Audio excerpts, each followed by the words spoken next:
that would change at least one of my answers. All right.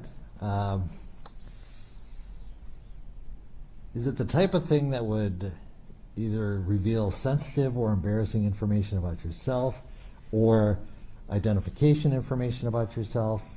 In other words, the details are so specific that somebody would be able to do that? Or is it simply some opinion or other thing that you wanted to amend from the questionnaire? It's other. It's not sensitive information. Okay. I think then we'll stay on the audio and the record, and you can feel free to state it since we are in individual questioning. Yes.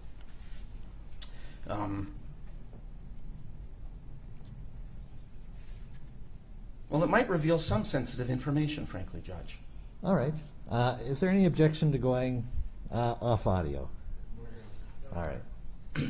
All right. Then under the rules, under Minnesota Rule 2602, subdivision 4.4, we're going to go to a modified in-camera examination. Specifically, we'll cut the audio.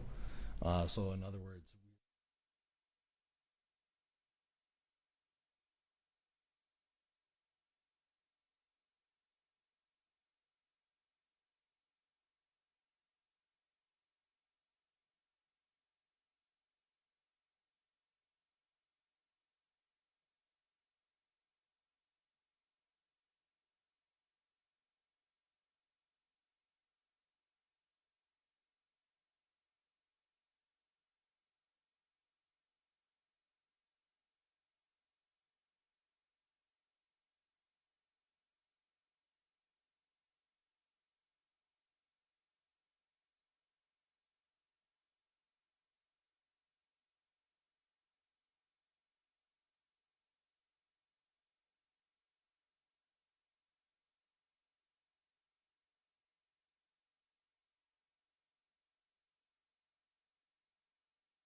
All right, we've had an examination of the juror off audio, but on the record.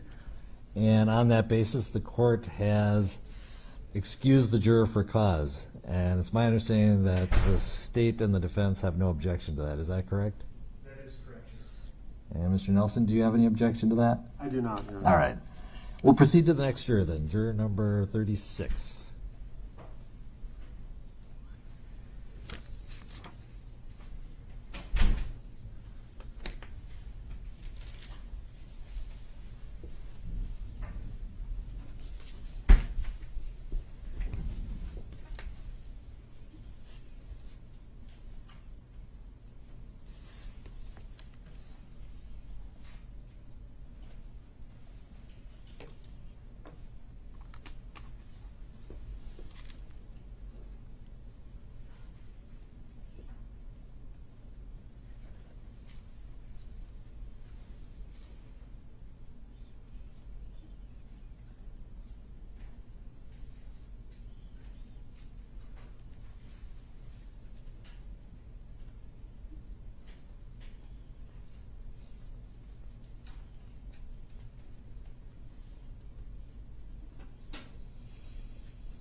Come on up.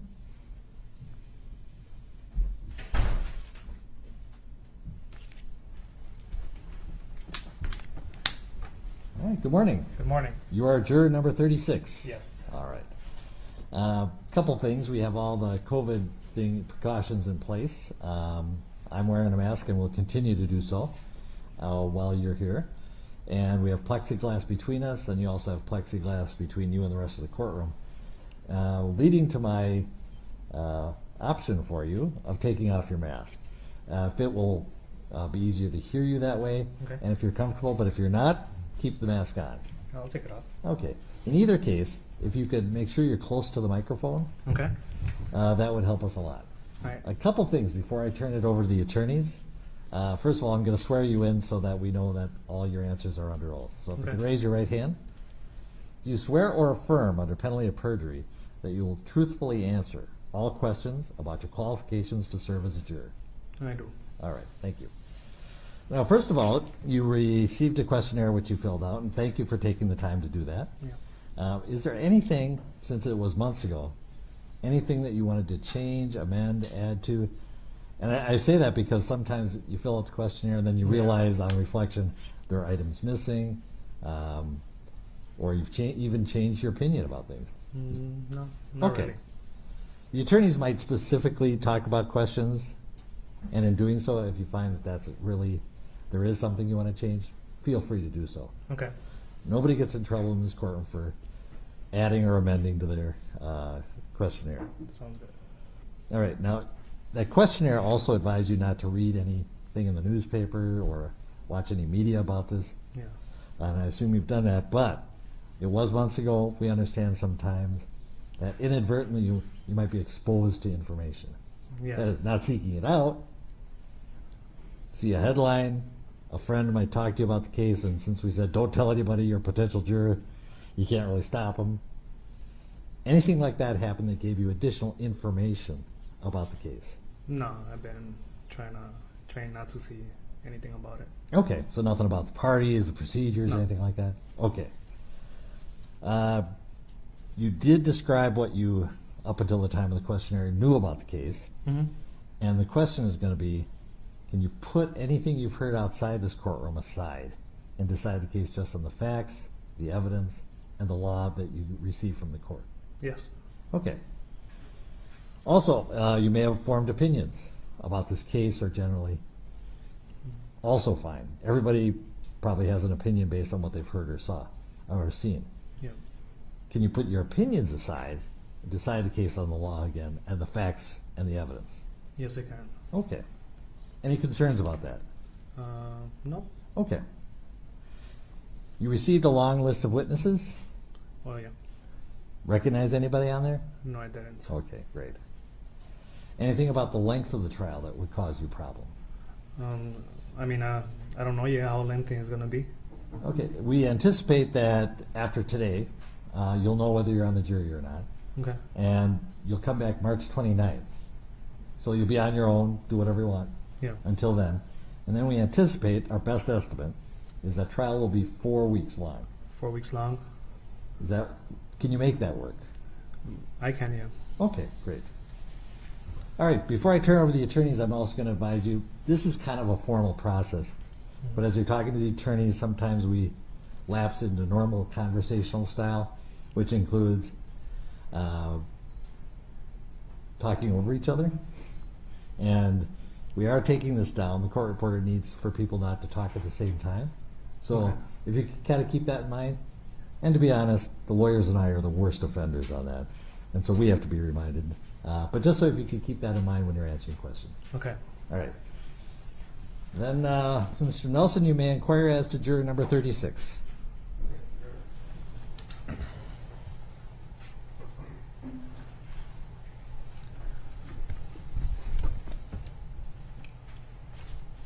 Good morning, sir. Good morning.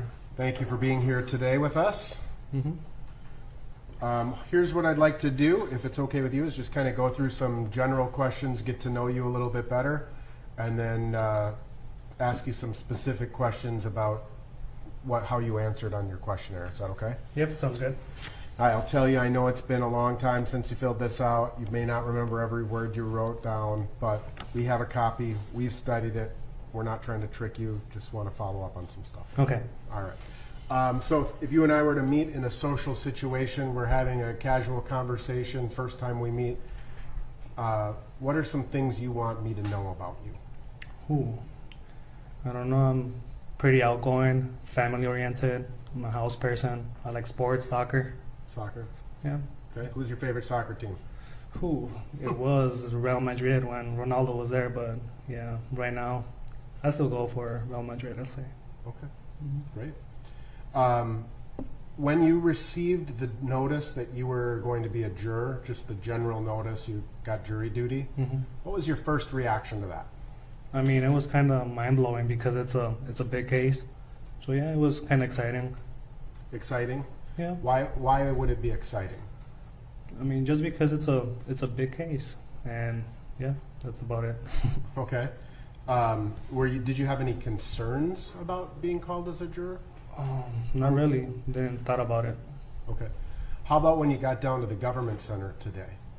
When I what? When you got here to the government center Uh-huh. and you see, the National Guard and Yeah. barricades and all of that, what did you think?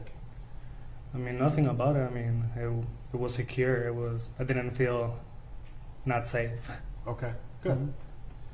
And do you have any concerns about being here during the age of COVID-19? No, not really. Okay.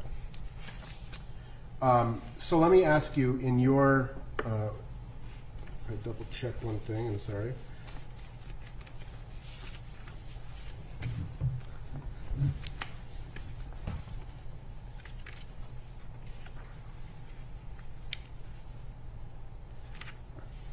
In your personal life or your professional life, can you think of a situation where you have ever been called on to resolve a dispute between two people?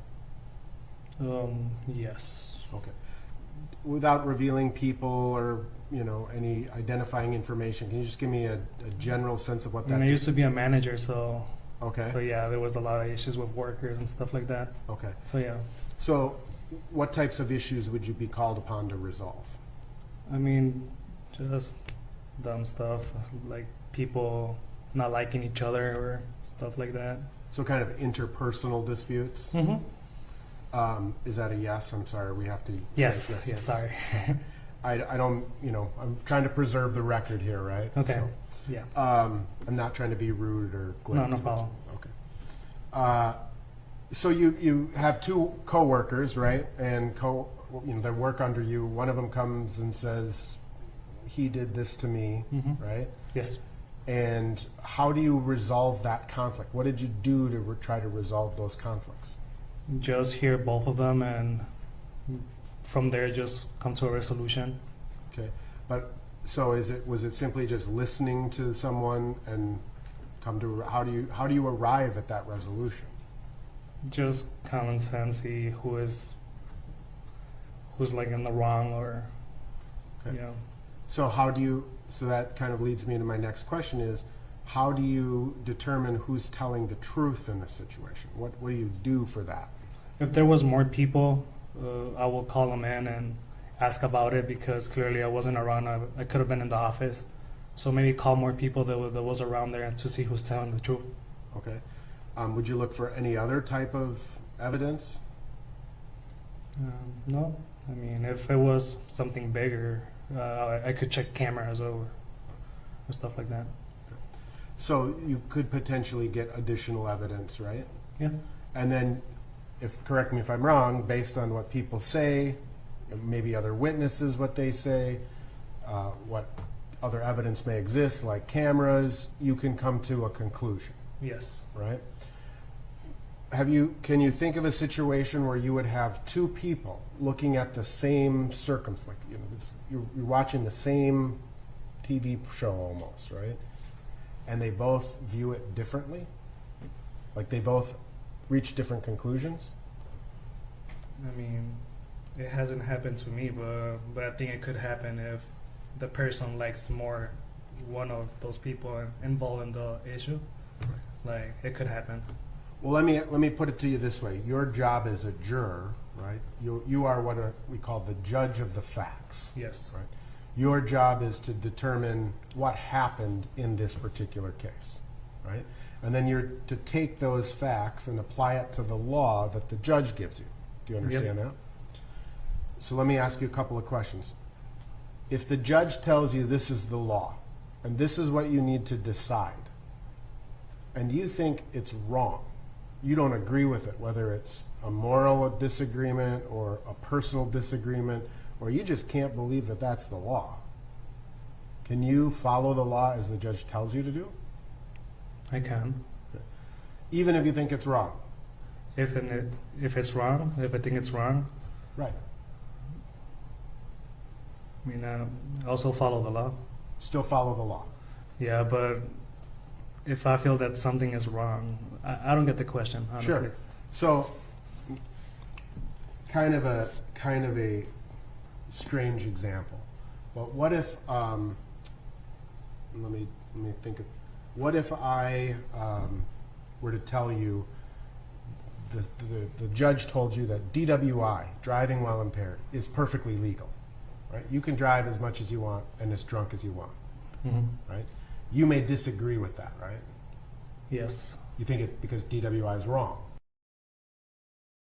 But what if you're sitting in this case, right, and the judge tells you something that you think is wrong, right? Do you understand what I'm saying? Can Yes. you still follow the judge's instruction, even if you believe it's wrong?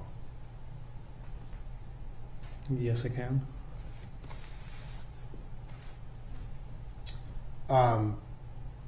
But again, kind of back to the original line of questioning, which was this. You are one of 12 people. Do you understand that? Yes. And would you agree with the general principle that there are two sides to every story? Yes. Do you think it is important to listen to both sides before you reach a conclusion? Yes. Of course. Can you wait for the entire trial to be over before reaching a conclusion? Yes. I will have to hear every detail about it. And so then the question becomes, now you're sitting in the jury room and you're deliberating, right? Yeah. 11 other people, 12 including you. And you see some piece of evidence that comes into this trial. And you think it's the most important piece of evidence in the whole trial. Okay. Another juror's looking at that exact same piece of evidence, and he says, or she says, oh, that's meaningless, it's irrelevant, that's not important. This is what's important. How do you resolve that type of conflict? What do you do? I mean, when we are already talking with all the jurors, Mhm. I mean, just talk it out, like hear their point of views and they have to hear my point of views, and yeah, there's gonna be 12 of us, so. Right. Are you willing to re-examine your own point of view? Yes. So if that piece of evidence is sitting in front of you, and you think it's the most critical piece of evidence, that's the key that unlocks this whole story, and someone else says, no, I see it a different way, are you willing to listen to that other person? I'm willing to listen, and I hope they're willing to listen to my points as well. Right. That's what we hope for ultimately too, Mhm. right? But I guess then the question becomes, what if you continue to persist in the idea that this other juror is wrong, right? That he's wrong, I'm right. How do you handle it then? How do I handle it? Just talking it out, like I said. Right. I might be wrong. Okay. Let's say you've talked it out over the course of hours or days, right? Yeah. Do you just go, all right, fine, I give up, I'll agree with you, simply to make a decision, or are you willing to stand by your principle even if other people disagree with you? I'm willing to stand by my principle as well.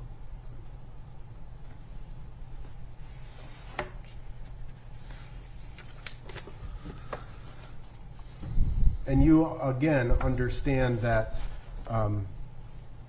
this case is going to, we're anticipating it's going to last about a month, right? Yeah. And I know, based on your answers, that you've seen some videos that have been publicly released about this case. Yes. Would you agree that that is one piece of evidence? Yes. Can you understand that there is a lot more evidence that we have to discuss? Yes. In fact, we're talking about this lasting a month, right? Yes. So, despite having seen this video, are you willing to listen to all of the other evidence? Yes. And you may have formed some opinions already, in fact, I know you have, based on what you've seen. Are you willing to potentially allow all of that other evidence to change your opinion? Yes. So I just want to ask you some follow-ups on your questionnaire, sir. Okay. Shouldn't take too long. Again, the questionnaire was filled out a couple months ago. I understand you may not remember everything you read. Again, I'm not trying to trick you. I'm just trying to explore some of your thoughts Okay. and why you may have written what you wrote. Sounds So, good. the first question that you were asked just was basically for you to give kind of an outline of what you knew about the case already, right? Yes. And you wrote a fairly long paragraph onto a second page about what you knew and what you remember seeing, right? Yes. Now,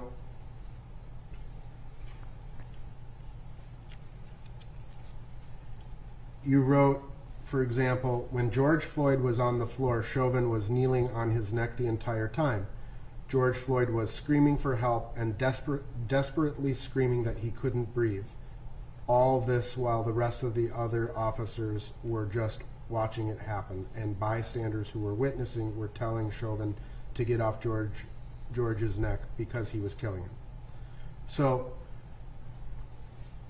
would you agree that in your paragraph, part of your paragraph, you chose some words that are indicative of your opinion of this case? I mean, I just put whatever. I just described the video I saw, Okay. pretty much. But like the word desperately screaming, Mhm. right? Desperately, you've formed an opinion about what you saw in that video, that there was desperation. Mhm. Would you? And that's what it was. Okay, and that's fine. And so I want you to acknowledge that you formed an opinion about this case, right? I mean, like I said, that's what it was. Like, everybody's gonna see him, that he was desperate. Okay. You agree that you have formed an opinion about the case, right? If you would say it, then yeah, that's what it is. So, because the next question kind of asks you about your opinions. The question was, from what you have seen, read, or heard, do you have a general impression of the defendant, Mr. Chauvin? And it gave you some options: negative, very negative, neutral, somewhat positive, or very positive. Yeah. Like a kind of a spectrum of options. And you checked very negative. Right? So you have formed here already a very negative impression of Mr. Chauvin based upon what you saw in that video. You would agree? Yes. And it's perfectly fine for you for that to be your opinion. Right? I'm not challenging that. Yeah. And the questioner asks you to explain, and you say there was no reason for Chauvin to kneel on his neck for that long, and him just being stubborn, not wanting to let go, gave me the impression of him just showing off his authority. Right? Yes. So again, you're acknowledging, and this is, it's okay. I'm really not trying to, say that you can't have an opinion. Okay. I need you to acknowledge that you have formed some thoughts about this case. Okay. And that those thoughts really go to the ultimate question that a jury has to decide. Is Mr. Chauvin guilty or not guilty? Right? Okay. And so if I were to ask you right now what your verdict would be right now, guilty or not guilty, what would it be? Objection, Your Honor. Sustained. So you understand, and you were asked some questions about the principles of law that apply. Right? You were asked questions, and the judge reminded you yesterday that there are very important constitutional principles that apply, such as the presumption of innocence. Do you remember that? Can you repeat the question, please? Sure. In the questionnaire, and then yesterday when the judge was giving you some instructions, Yes. you were told about some important principles of law. Yes. One of those principles being the presumption of innocence, Oh, yeah. right? So Mr. Chauvin is presumed innocent of these charges. Yes, until we see all the evidence and everything, Right. witnesses. And so you have formed an opinion about his guilt or not guilt status, correct? Yes, but like I said, I'm willing to see all the evidence and everything. Okay, and Hear witnesses. that's ultimately the question, right? I mean, Yes. is we know you have an opinion, Mhm. right? And what you have to do if you were to be selected as a juror in this case is to everything that you know from before aside. Yes. To say, yeah, I don't think very highly of Mr. Chauvin, but I haven't heard all the facts yet, right? Right. Can you do that? I can.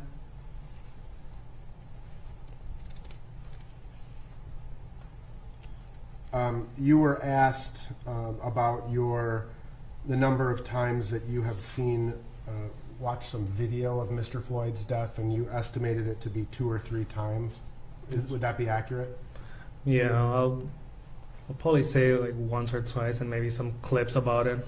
Okay. So that's kind of what I wanted to ask is, when we talk about the video, there was a video that was uploaded to, I believe, Facebook. Yeah. It went viral and was shared around Yes. the world.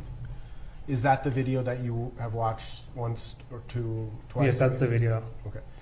That video, did you watch it from start to finish? Yes, I did. And so you watched the entire video 2 or 3 times? Or once or twice, I'm sorry. Yeah. But you also have seen various news stories, things in the media that may have a still shot from that video, or it may be just 30 seconds of that longer video, right? Yes. Okay. And you understand, again, that video is just really a finite number of minutes in a much bigger picture. Yes. Are you willing to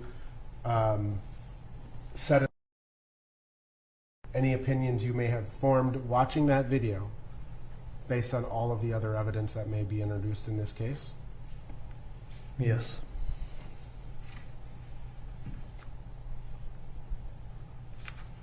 So you were also on the questionnaire asked some questions about what I've kind of referred to as the aftermath, the protests, the demonstrations, and ultimately the riots Yes. in Minneapolis. Mm-hmm. And you indicated that you felt that the aftermath, so to speak, had a negative impact on this community. Yes, it did. And can you just explain a little bit more? I just feel that it just went bad. Like it wasn't. There wasn't need for all of the criminal activities that happened, all the burning and looting and all of that. Okay. Do you think that anything positive came out of it? I mean, yeah, probably people wanted to voice their opinions, how they felt. Yeah, but then we had all the people going to those events for the wrong reasons. And you can draw a distinction between a person's voicing their displeasure, protesting, and looting or rioting. Yes. There were a series of questions that, and I'm sorry, I don't know if I'm missing a page. If I can have 1 second, Your Honor.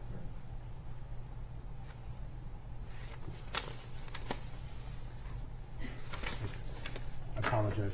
There was this, thank you. There was a series of questions that you were kind of asked to circle your opinion from 1 to 5. Do you remember? You may not remember what they all say, but Yeah, I remember doing that, but yeah. So there were roughly 12 of these statements, and then you were asked to strongly agree, somewhat agree, have no opinion of it, somewhat disagree, and totally disagree or strongly disagree, right? So I want to ask you about a couple of your opinions. One of the questions, or one of the statements that you were asked to rank was, discrimination is not as bad as the media makes it out to be. And you circled that you somewhat disagree with that statement. Can you explain what your thinking was there? it says that media one. Sorry. It says discrimination is not as bad as the media makes it out to be. And you somewhat disagreed with that statement. That's just how I feel about it. Okay. So you don't think that discrimination is I mean, I'm not suggesting that you don't think it exists or that it happens, but would you, another way of saying this being that you think that the media may embellish discrimination? I mean, the media, even when the video surface, like all you're gonna see is the picture of him kneeling in George Floyd's neck or stuff like that. The media just puts things a little higher than what they are. Okay. What's gonna like bring more attention to them? That's how I feel. Okay. And so in that regard, you can separate what you may have seen in the media from the evidence in this case. Yes. Do you think that to some degree your opinion about this case that you have coming in here today was influenced by the media? A little bit, yeah, but like I said, I still need to see the bigger picture, evidence, Okay. hear witnesses and all of that. There's more to that than just what media shows. Okay. One of the other questions was, because law enforcement officers have such dangerous jobs, it is not right to second guess decisions they make while on duty. Do you want me to read that to you again? Yes. because law enforcement officers have such dangerous jobs, it is not right to second guess decisions they make while on duty. Okay? And you strongly disagreed with that statement. Okay? Okay. Can you explain that?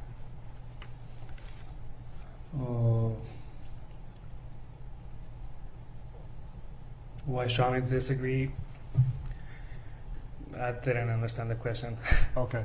Well, I mean, let's just flesh this out a little bit. Yeah. Police officers or policemen make a variety of decisions, agreed? Agree. And some of those decisions, they have a lot of time to think about those decisions. They may talk to their colleagues about it, right? Yes. And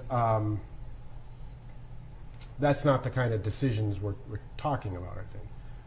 Right? If an officer breaks the law, you wouldn't question, and they have plenty of time to make that decision, right? You wouldn't question a prosecution of an officer for breaking the law. Agreed? I would. If they're breaking the law, I would question them. Right, that's what I think we're agreeing. I'm saying it poorly, unfortunately. Let's assume an officer was stealing drugs from the evidence room. Right? It's a conscious decision. He makes that decision, or she makes that decision. They should be prosecuted, right? Yes. Their decisions should be second guessed, in other words, right? Yes. Okay. But would you agree that there's a difference between those types of decisions and an officer is chasing a suspect down, they've been in a car chase, they're chasing this person down a dark alley, there's no lights, and suddenly the person turns, brings their hand up, and the officer shoots, right? Split-second decision, right? It turns out it was a cell phone that the person pointed at the officer. How do you feel they should be reviewed in those types of circumstances? I mean, just talk with the police how he felt about it and what he saw, if he really feared about his life. So there's still an analysis that has to go into it, Yeah. but whether or not it should be prosecuted criminally is a different question. Would you agree with that? Yes.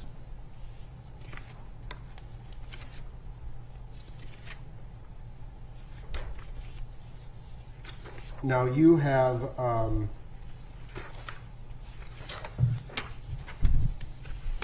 there was a question that asked, have you or anyone close to you had any of the following experiences? And it was victim of a crime, and you wrote, someone stole my car, right? Yeah. Can you just tell me, how long ago was that? Where did this happen? That was like 4 years ago, Okay. outside of my house. All right. Yeah, I left it running, and Oh, for like 5 minutes went outside and it wasn't there anymore. let me guess, it was winter? Yeah, it was winter. So warming up the car, letting Yeah, it run. and it was fast. Yeah, someone came in and took it. Yeah, Did you call the police? I did. Okay. Did they respond? They did. I think they got in a little chase with them. They crashed the car, unfortunately. Okay. So the police responded to your request for help, Yes. right? Ultimately located the car. The person who stole it gave chase, crashed the car. Yes. And what was your level of satisfaction with the police response to that? It was good. Right. You were grateful for that? Yes. And do you feel that they treated you fairly? Yes. Okay. Was the person who stole your car, to your knowledge, prosecuted for stealing your car? Meaning, were they? No, I don't even know, to be honest. Okay. So you never had to go to court and testify? Yeah, I never. After that, I never heard about it. Okay. Nobody even called you and said? They just called me to say where my car was and to pick it up, and that was it. Okay. Did you have to have it repaired through your insurance company, or was it kind of totaled? It wasn't a bad crash. They just hit him from behind. I don't know. It was just a bumper. So Okay. it was an easy fix. Okay. But no one ever called and said, hey, we can, if you want to make a claim for restitution from this guy or anything like that? No. Just got your car back and, right? Yeah. Okay. Do you generally have a positive or negative view of police? I mean, positive. They're here to help us. Would you agree just kind of with the general concept that, like any profession, there may be some good ones and there may be some bad ones? Yes. You acknowledge that they do a very dangerous job, right? They do. Not that every call is dangerous, but Right. you know. You were asked a few questions about your opinions regarding the justice system, and I'm referring kind of to the courts and, you know, the whole system, right? Okay. You asked you were asked, do you believe that the jury system in this country is a fair system? Why or why not?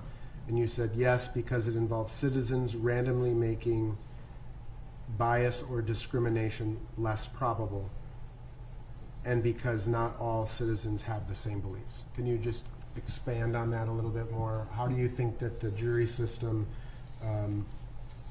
decreases the probability of discrimination by...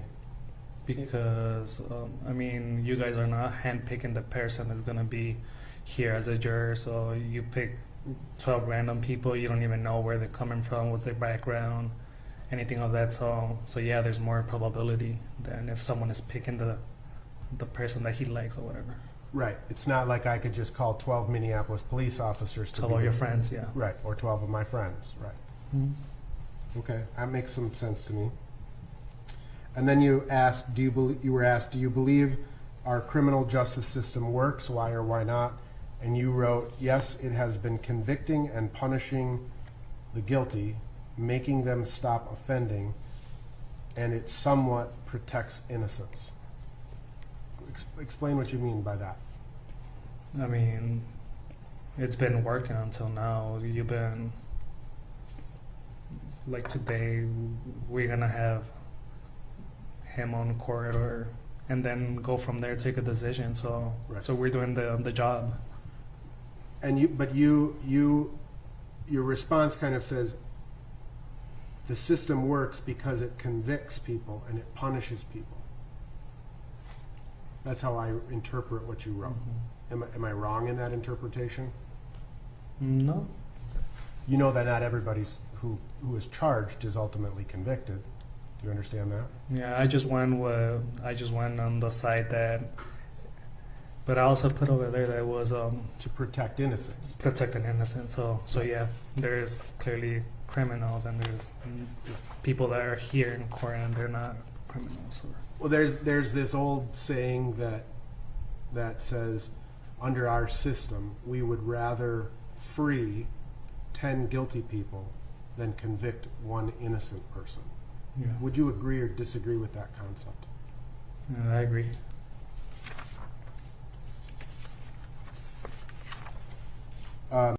Professionally, again, without saying where you work, you're a route driver, Yes. and you expressed some concern about potentially losing your job over this. Yes, but I mean, I talked with my manager, and doesn't look like it. Okay. I hope not. All right. Well, because we recognize that jury service is a hardship for everybody because it Yes. takes you away from your family and your Yeah. your work and whatever. So there's kind of two layers. So you have talked to your manager already about it?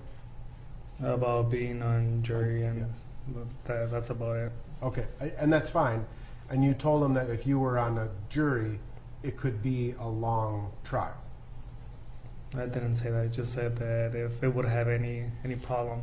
Okay. And your employer or your boss told you it shouldn't? You don't get your shifts covered or whatever? Yeah, he said it shouldn't. Okay. But you would potentially lose that income? Yeah, we'll lose income and get paid. How much is it? $20 a day. Yeah, being a juror is not a very high-paying job. Yeah. I guess the question is that financially, like, do you have? I mean, will you be okay if you weren't working for a month? I mean, I think I'll be okay. It kind of sucks, but I mean, if I'm a good fit and I could help, like, that's okay with me. Good. And that's kind of what you say is that this is a really big case, and that's why I would like to help and be a part of this. When asked if you wanted to be a juror. Mm-hmm. Yes. Your Honor, if I may have a moment.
Mr. Slisher.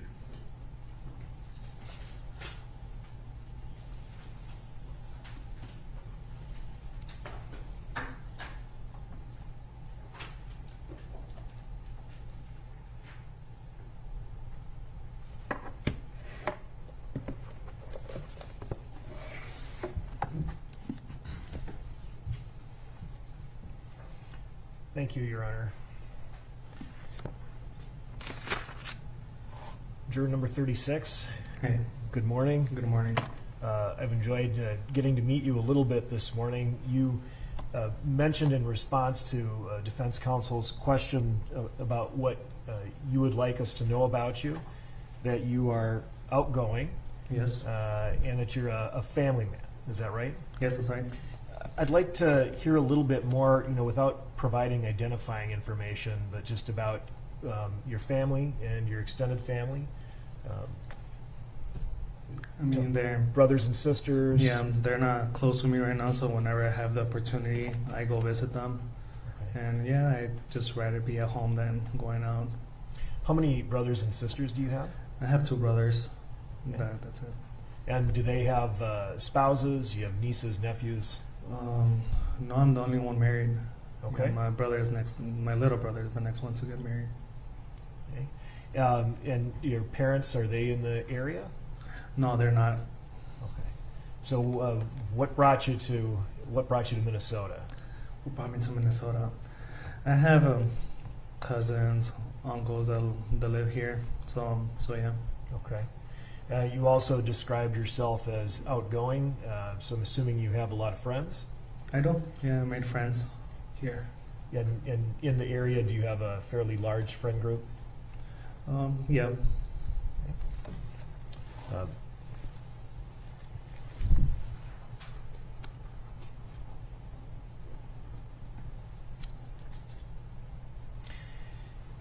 And you also talked a little bit about your management experience.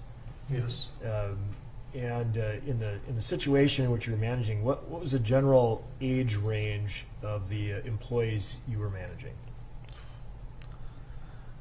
I'll say like it was half. Half were high schoolers, and in the morning we had older people, Okay. like younger than 60. So with half of the people you were managing being high schoolers, Yeah. so the question about managing conflict and Yes. mediating disputes, Mhm. did it help being an older brother to gain those management skills? Yes, I'm not the older brother. I have an older brother. You have an older brother. Yeah, Okay. so I'm the one in the middle. All right. But yeah. Tell me a little bit about that experience of managing high school students. I mean, it just helped me grow up as a person. Like it just helped me having to help a lot of people. It was nice. I like that. What were some of the biggest problems you have to deal with when managing high school students? That most of them they just don't want to work.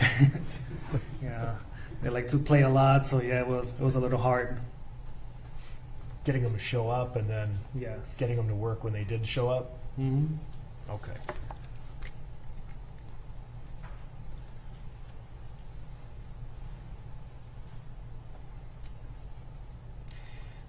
There was a question on the questionnaire regarding some general impressions you may have formed of George Floyd. And you stated that your general impression was neutral, but you added that if he had complied with officers' orders, this wouldn't have happened. Do you recall making that statement? Yes. Can you tell us a little bit more about what your thought process is there in making that statement? I mean, it's just obvious if he wouldn't just comply, then that wouldn't happen. Maybe he just wouldn't been arrested and put in a cop car, and that's about it. Do you think that that might affect you one way or the other in terms of coming to a decision regarding the conduct that occurred after he had been placed on the ground? Can you repeat the question, sorry? Sure. You indicated that perhaps if George Floyd would have complied with the officer, he would have just been arrested and this wouldn't have happened. But what I'm wondering is if that, if that belief that you have, if that would somehow affect evaluating any conduct toward him after, he was placed on the ground. Oh no, that wouldn't have any conflict. No, there's more to it. I'm sorry, could you repeat that last part? No, like there's more that happened than just that. Okay. So, would you agree, or do you feel that even if the George Floyd was initially non-compliant, you still have to look at what happened and Yes. evaluate the conduct and the responsibilities Yes. separately? Mhm. You agree with that? I agree. Okay.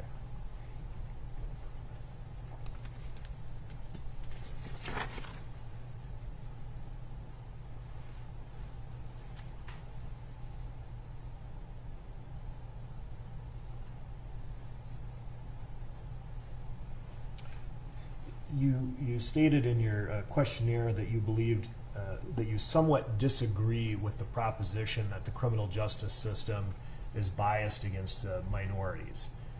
Do you recall that response? Yes, I do.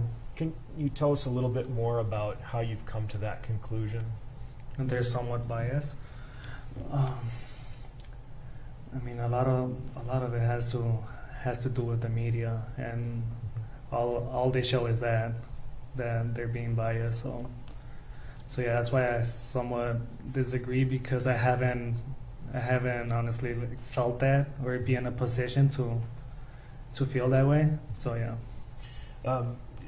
The media in the news, I noticed that you're also somewhat of a fan of true crime shows. Oh, is yeah. that right? So tell me what true crime shows you watch. I listen to a lot of podcasts. Like I said, I'm a route driver, so I'm always listening to podcasts. And yeah, it's just true crime stories. Crime Junkie. Crime Like Junkie? that. Yeah, that's what it's called. Okay. How often do you think you listen to that podcast? Whenever an episode comes out, I'm working 8 hours, so I have plenty of time to listen to different episodes. I don't only listen crime stuff, so It's not all crime all the time? No. Okay. So there's plenty of other shows that I listen to, news, sports, podcast. But you did indicate in your in your questionnaire that you've always been fascinated with crime cases and how they're resolved. So it seems fair to say that you do have somewhat of a developed interest in Oh, yeah. crime. And, can you tell us a little bit about what draws you to those kinds of stories? I mean, right now, it's everywhere. Like, you go to Netflix and there's a bunch of shows about it. I think that a lot of it gets just pushed to you. That's why. Comes up on your feed. Yeah, it comes up on my feed. I don't know if they're targeting me already or they know I like that stuff. So. But yeah. I suppose I could ask you what else comes up on your feed, but that might draw an objection. Right. But in that, in following some of the crime story, I'm just wondering if you've ever considered pursuing a career in criminal justice or anything like that, law. I haven't thought about it, to be honest. Okay. So fair to say this is just a curiosity or an interest that you have among others. Yeah. Between that and you said soccer. Yeah. All right. If I may have a moment, Your Honor.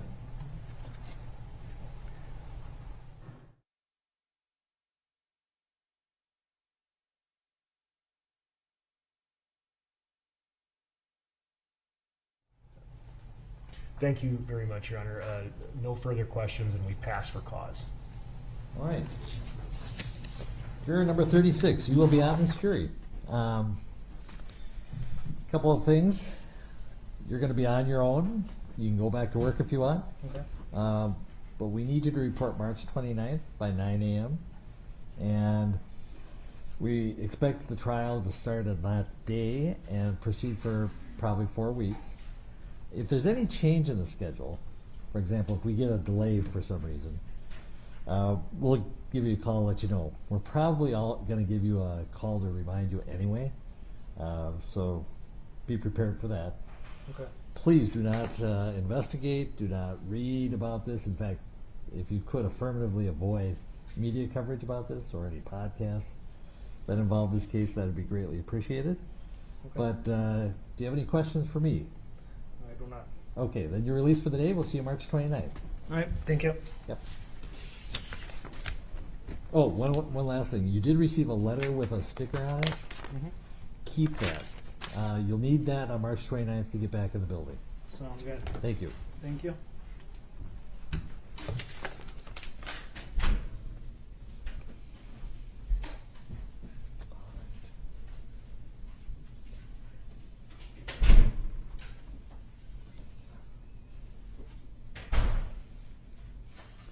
All right, let's do juror. Let's make a record on the one juror. Was it 40? 43 or 45? Mr. Schaefer. It's 43. All right, juror number 43 returned their questionnaire saying no English, no English. That was the answer for everything. I would also note, if counsel was not aware, that person also did not return their initial qualification questionnaire to determine the basics of whether they're a resident of Hennepin County, a citizen, etc. But I think the parties have reviewed this matter and are agreeable that that person be stricken for cause. Mr. Slisher? Yes. Mr. Nelson? Yes, Your Honor. All right. Morning.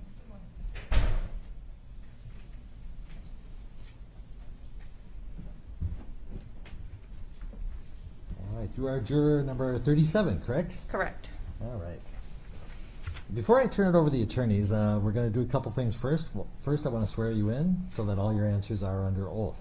You'd raise your right hand. Do you swear or affirm, under penalty of perjury, that you will truthfully answer all questions about your qualifications to serve as a juror? Yes. All right, thank you. First of all, you filled out a questionnaire, and thank you for taking the time to do that. I know it took a long time. It was rather long, but you obviously paid a lot of attention because there's a lot of detail. Was everything true that you listed in that questionnaire? Yes. All right. Since you filled out the questionnaire, some time has passed, and it's very common for jurors to realize they forgot something or needed to change something, or even that their opinions have evolved. So I would ask you, since you filled out the questionnaire, is there anything you wanted to change or add or delete from that? My opinions may have evolved, but I'm not sure. Okay. I think the attorneys might explore some of that. Is there anything right off the top of your head as far as opinions No. that have changed that you think might be important to know? No. Okay. The questionnaire also advised you not to read any newspaper articles or and to avoid media about this case since you are a potential juror. But since it was filled out months ago, not that uncommon that people inadvertently see a headline or a friend might say, "Did you hear about this?" And since we told you don't tell anybody you're a potential juror, you can't exactly stop them. So did anything like that happen to you where you received more information inadvertently, either seeing a headline or friends talking or something? I've seen headlines, yes. Okay. Do you recall specifically what any of the headlines were and when they were? No. Okay. Any substance about the case, procedures, any of the parties involved? No. All right. Okay. Now, and the whole point of a lot of this is everybody who's come into this courtroom has heard about the case and knows a certain level of information. But regardless of how much or how little you know, the important thing is that you put aside any information you may have learned in the media or from anywhere for that matter and decide this case only on what you hear in the courtroom. Do you think you could do that? I'm unsure. I'm sorry? I'm unsure. You're unsure. Okay, can you tell me a little bit about that? Because, and I'm sure the lawyers would say the same thing, you have to be fair and impartial, and people will honestly say, I would try. I've never met a juror who wouldn't try. But some people say, but I know I could not put it out of my mind, for example. Or, I've read it, I understand, I can put it aside, I know myself well enough to know that it would not infringe on the decision I'm going to make. Tell me about that. I will try, but there is no reason. I've seen the video, so I can't unsee. Right. And is there anything else about the case that you think might be impossible to let go that you've heard about outside the courtroom? The length of the time that it happened. Okay. So the actual fact that was depicted in the video. Mm-hmm. Okay. The other thing is, and these kind of go together, what you know about the case may have given you certain opinions about the case already. And that's fine. I think just about everybody who's been exposed to information forms an opinion of some sort. And it may not be about guilt or not guilty, it may be more moral judgments or things like that. Can you put those opinions aside and not have it come into the jury deliberation room?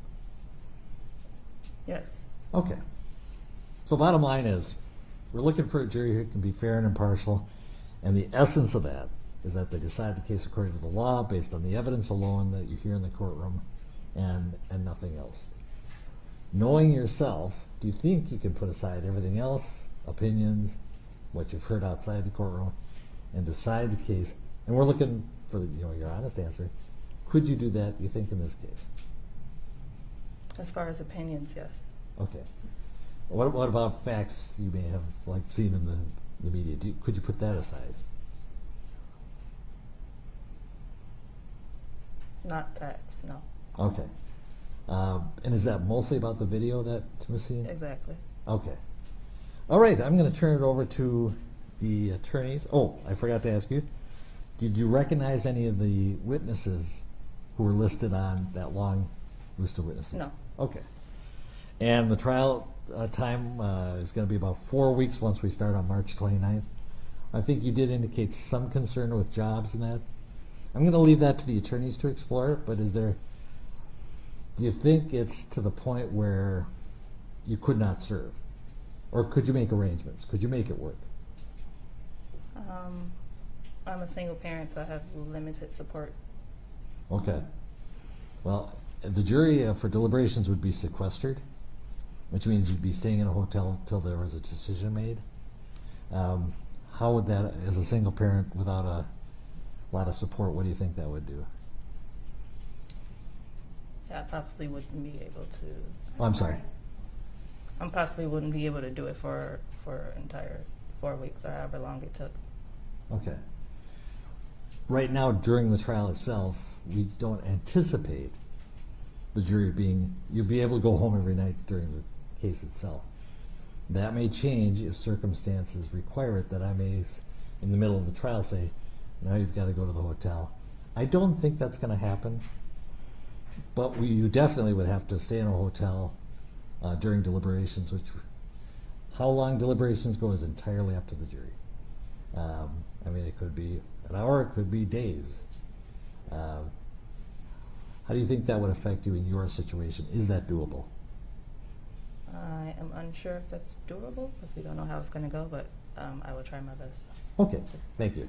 I'm going to turn it over to Mr. Nelson for further questioning. Jury number 37.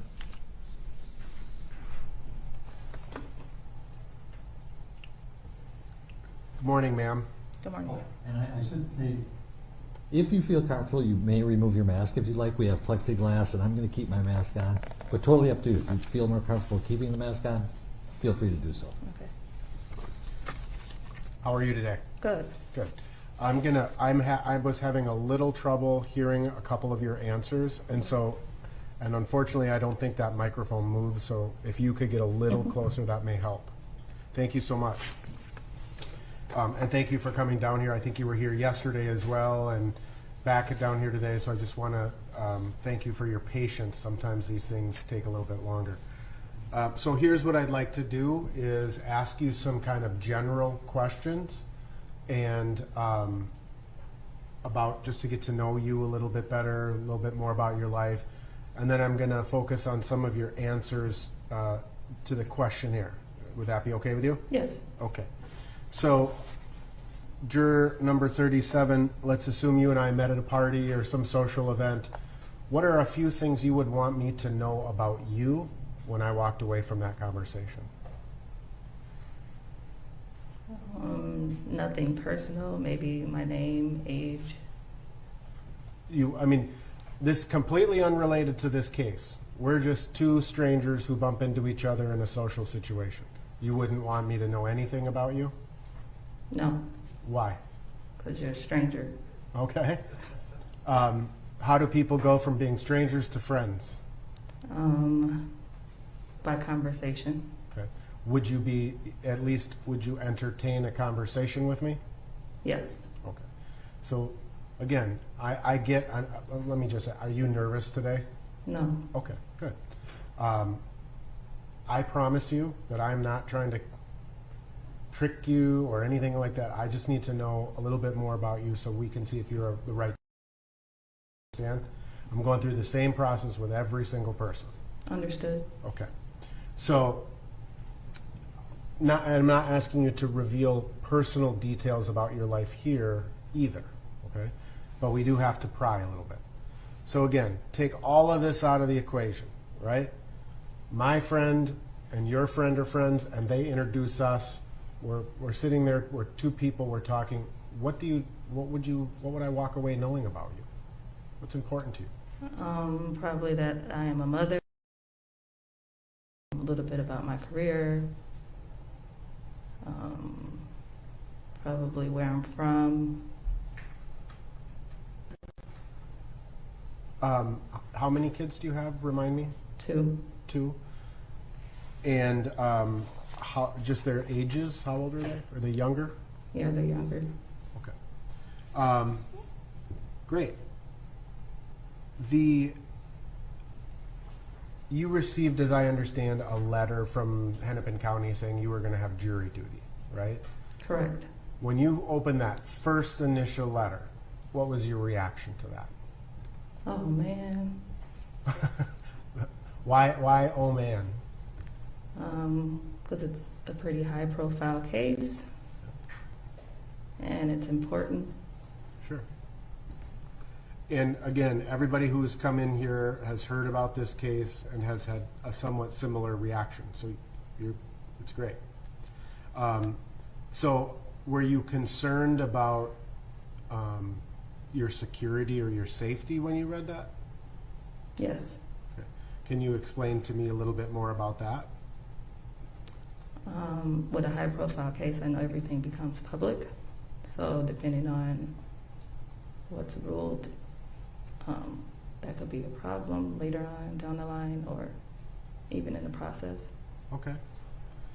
And so you would be concerned that people would learn your identity, and again, we're trying everything we can to not let that happen, but you'd be concerned then for your personal well-being? Yes. Okay. As well as your children, I'm assuming, too. Of course. Now, when you came downtown yesterday and you saw the situation outside, you know, the military and the police and the fence and all of that, did that raise your level of concern or make you feel safer? I felt safe, but it also raised my level of concern. Okay. How so? Just seeing the action that needed to be taken. But once I got here, I felt safe. Okay. So I missed one sentence in there because I was trying to get comfortable, which is hard to do here. You said something about the actions being taken. Just seeing the level of action that needed to be taken in order to just do this part of the case. Okay, gotcha. And then once you got inside the building, you felt safe and... Correct. Good. When you heard yesterday that your face isn't going to be on TV, did that make you feel safer? No. Okay. Are you concerned about that? About the fact that this is being televised? No. Okay. So can you tell me about a situation or think about a situation in your personal or your professional life where you have been called upon to resolve a dispute between two people? Yes. Okay. So how do you go about that process in your personal life? How do you resolve a dispute between two people? Well, I want to hear both parts of the story and make a decision on who was wrong and who was right, Okay. and explain my reasoning. All right. And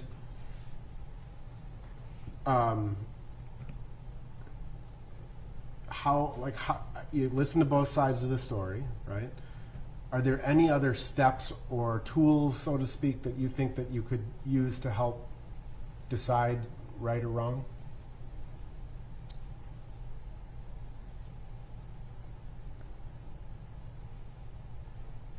I guess it's about who I feel like is telling the truth.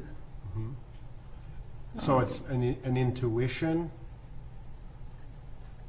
or are there things that you could, like for example, maybe talk to another person who was there, Yeah, right? it's not intuition. It's about talking to another person who was there, or are both of their stories lining up and somewhere it went wrong, and Okay. based off that, those. All right. And so you are, in this case, let me just put it this way. In this case, there's going to be a lot of evidence that's admitted into this case, right? And we know, based on your questionnaire, that you've seen the video, you've referenced this video this morning, right? But we're telling you also that this trial may take a month to hear, right? To get all of the evidence in front of you. Are you willing or are you able to set what you know about this case now aside and judge this case based upon the evidence in court? Like I mentioned before, there's video surveillance, so I can't unsee the video. So I'm not able to set that part aside. What if I were to tell you that there's a fairly high probability that that video that you've already seen is going to be evidence in this case? So you're going to see it again. It's still going to be traumatizing to me. Okay. And again, you know, what we're trying to do here is just to find out if you're the right person for this case. And so again, I don't mean to pry or anything. I just want to make sure that you're the right person. Yeah, I get it. Okay, good. And we'll kind of come back to the video and some opinions and stuff in a little bit, okay? Can you think of a situation in your life where you were certain about something only later to be shown that you were wrong? Yeah. Let me ask you, how did you deal with that? I'll take accountability for it. Okay.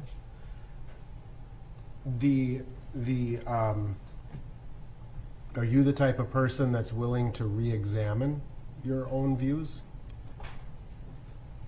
Or are you the type of person who, once you've made up your mind is made up? I can re-examine my own views, but I always want to hear what others may think of it. I can't just make that decision on my own. Okay, great. So I'm going to ask you some follow-up questions on your questionnaire. And I know that you haven't read this in a couple of months, right? Again, and I'm telling every single person the same thing. I'm not trying to trick you, but there may be some things you wrote down. I'll read them to you, and we may have some follow-up questions. But if I can have 1 second to confer with counsel about something.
Sorry about that. It's kind of weird to know we're talking about you, huh? I had to clarify something with Mr. Slisher, who is one of the attorneys for the state.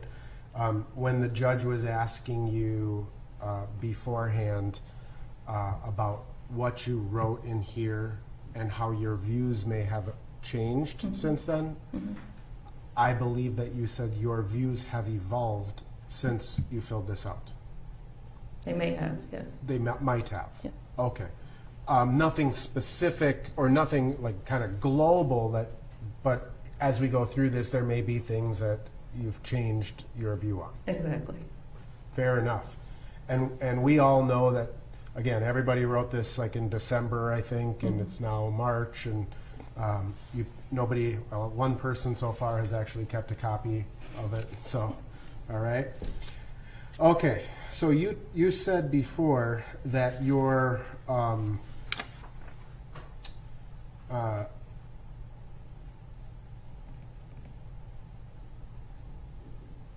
that you obviously had heard about this case. Yes. Right. Everybody in the world has, right? Okay. And you wrote kind of a dissertation or a lengthy paragraph about what you had seen or what you had heard in the news, and I appreciate that.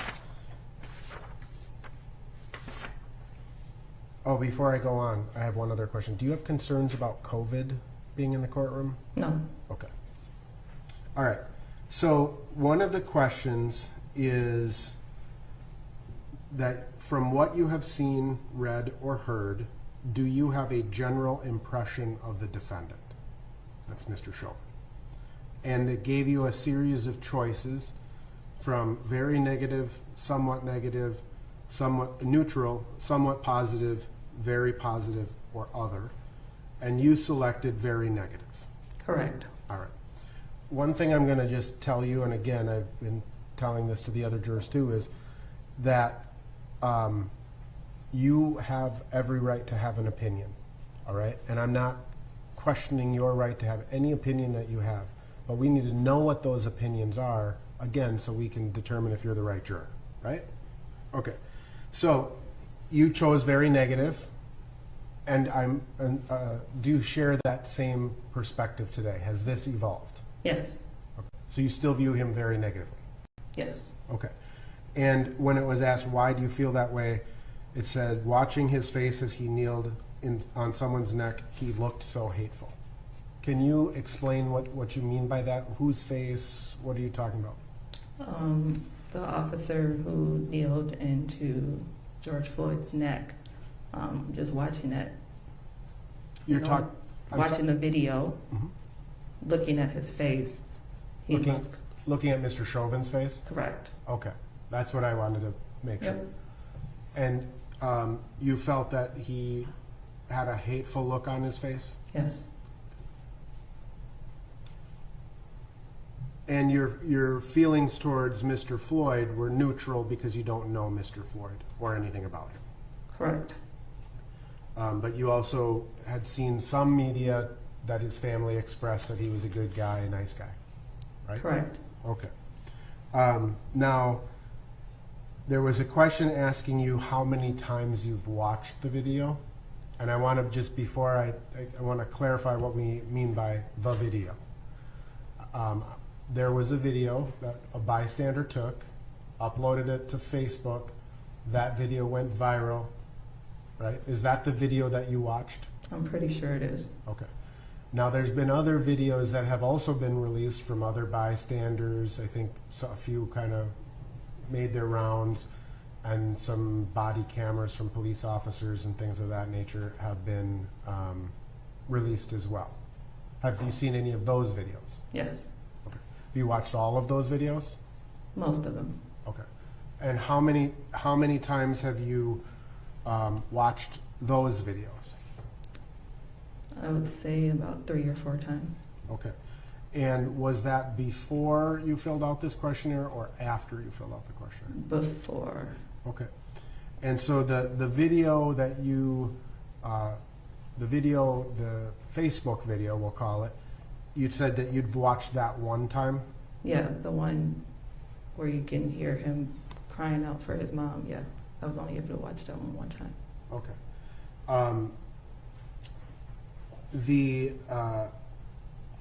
But you have watched the other videos more times. Correct. Okay. And then in terms of that Facebook video, I presume you've seen snippets here and there on the news if you walk past the TV and it's on.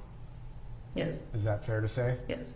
And so you may have seen smaller segments of that video here or there, right? Correct. Okay. But as far as watching that Facebook video from start to finish one time, right? Correct.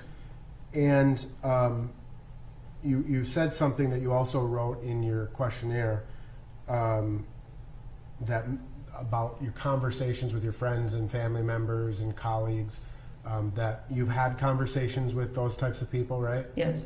And you wrote that you cried hearing him call for his mother during his last minutes of life. Yes. So that you had a very strong emotional response to that, Yes. right? And I think you've referenced both here today and elsewhere in your questionnaire that once you see that, you can't unsee it. Correct. One of the questions in the questionnaire asks you about your ability to view graphic or otherwise sensitive material. Are you okay with that? No. So you may have to watch that video again here in court. Would you be okay with that? In that case, yes. But other graphic stuff like medical photographs or things of that nature, you would not want us to look at? I don't want to, but if the need is here, then I will. Okay, all right. That's what I needed to find out.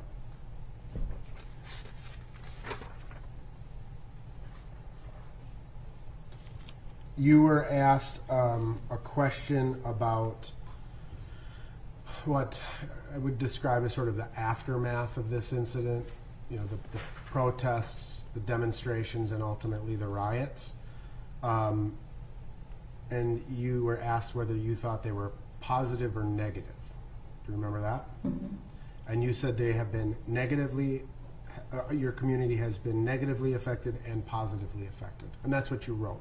Can you just further explain that a little more? I mean, negatively affected because there was a life taken. Positively affected because it's become a movement, and the whole world knows about it. So that's the good thing that's come from this. And I guess what I'm curious about is the like the property damage and things like that. Would you define that as negative?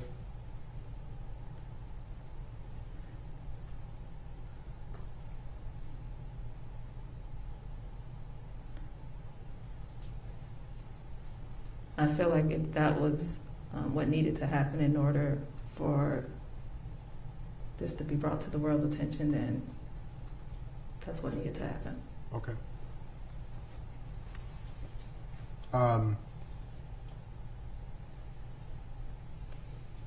The question that comes after that is, no matter what you have seen or heard about this case, and no matter what opinions you might have formed, can you put all of that aside and decide this case only on the evidence you receive in court, follow the law, and decide the case in a fair and impartial manner? And you wrote, yes, I can be fair and follow the law, but I cannot unsee that video. Right? Correct. So the video has had a really pretty profound impact on you, right? Mm-hmm. And Yes.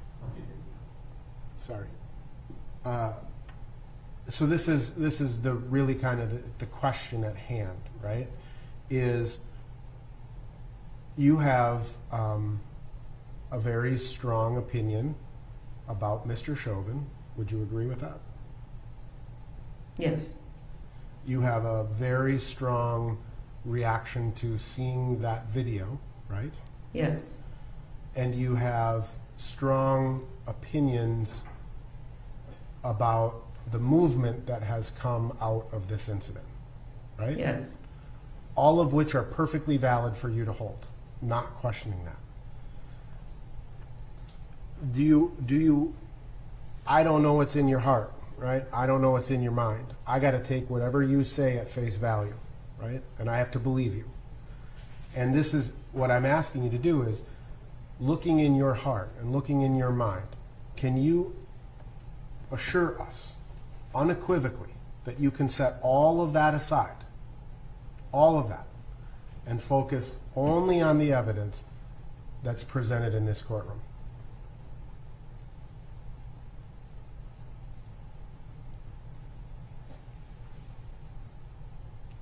I can assure you, but like you mentioned earlier, the video is going to be a big part of evidence.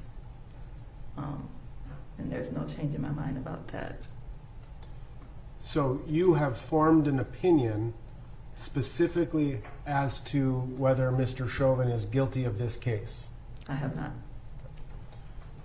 You have formed an opinion about what transpired on that video. Yes. And there's nothing that can change your opinion. No. Would the court like to inquire further? No. See, like to inquire. Yes, Okay. As to this issue? Ask me to do this.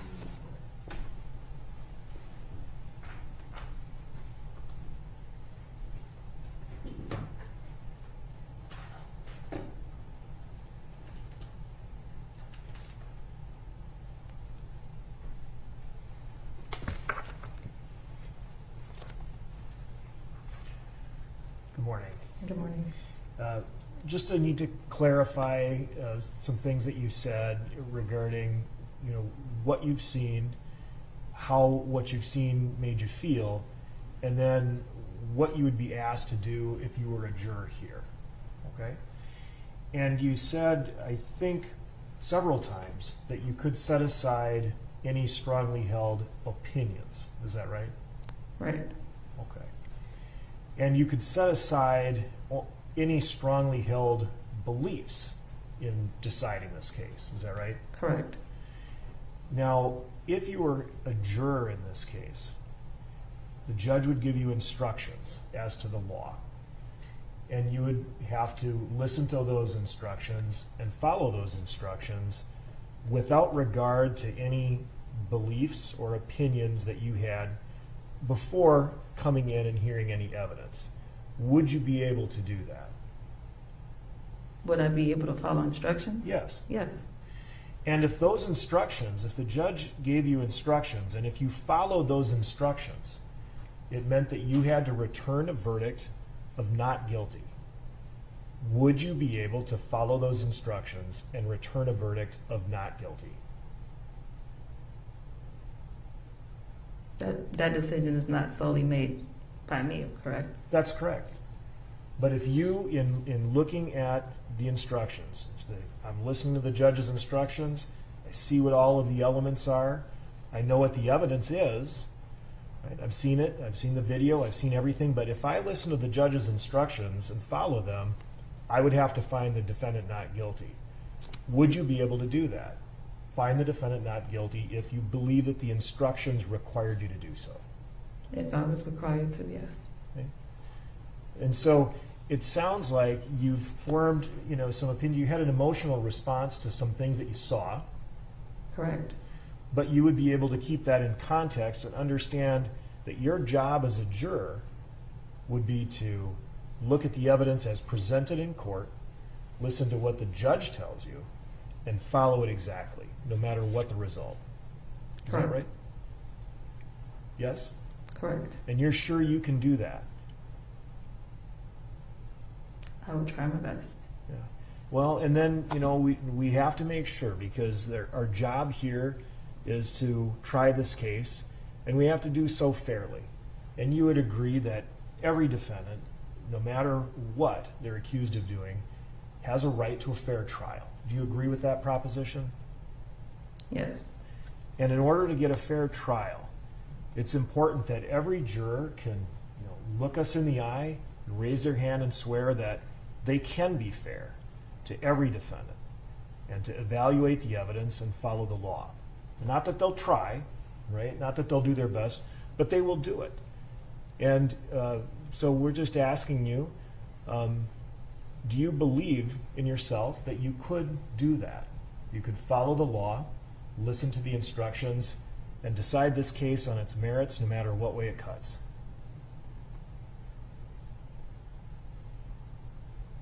Yes. Nothing further, Your Honor. I'm going to follow up with a question. I want to make sure you understand that sometimes jurors come in and they think that if they give a certain answer, if they say, I can't be fair and impartial in this case, that's somehow a failure. It's not. If that's what it is, it's every case is different, it involves different issues, and we all bring our differing backgrounds here. And I'm not questioning your answers. I'm just saying I want to give you the space to say, because you're not failing. If you are giving honest answers, that's all we require. There's no failure in saying fair and impartial. And if that's what you want to say, I absolutely accept it. Don't get me wrong. I just want to give you the space to be able to say one way or the other. Do you think that I'm going to focus on one issue, and that's the presumption of innocence? The defendant is presumed, as I told you yesterday, the defendant is presumed innocent of the charges made. And the fact that he's on trial cannot be held against him, or the fact that he's been charged. Do you think you could do that, is presume that he is innocent as you enter the courtroom? I wouldn't like that verdict, but Okay, so if it was not guilty, but right now you're supposed to, as opposed to at the end of the case, right now you're supposed to presume he is innocent. And you said something about you can't unsee that video. Perfectly legitimate observation.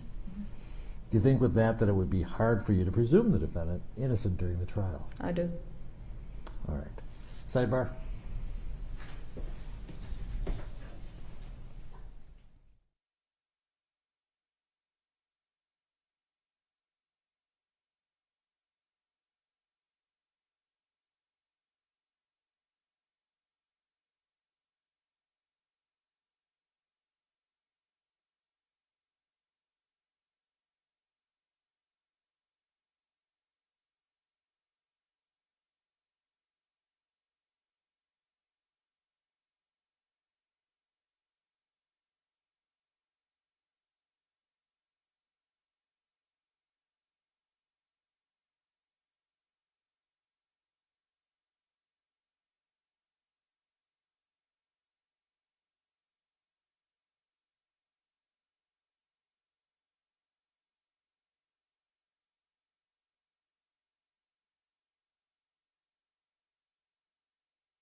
All right, Juror 37, I'm going to excuse you. I want you to make it very clear. As I said before, we're not doubting your fairness or impartiality. I think there are some legitimate concerns you have that I want to honor. And so I'm going to release you at this time. Thank you for filling in the questionnaire and being as open as you were. And you are released from jury service for this term, so you don't have to report anywhere unless we give you a summons maybe years from now. Thank you so much. Thank you. We're going to take our morning break at this time. Let's reconvene at 11. We'll make a record of